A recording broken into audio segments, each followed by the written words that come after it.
Hi there, and how you doing? Another bit of Licit Magic. This time it's with a £1 coin, just a normal £1 coin. You can see that there. I'll look up closely for you. There's no trickery here, and as far as the £1 coin is concerned. But I'm going to show you a wee bit of manipulating with it. I'm going to just take the £1 coin, put it in between two fingers here, nothing near it.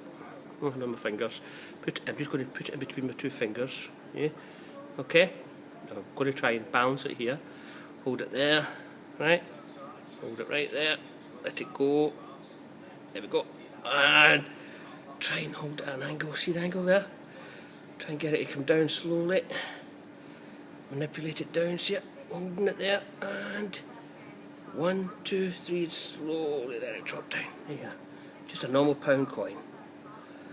Magic.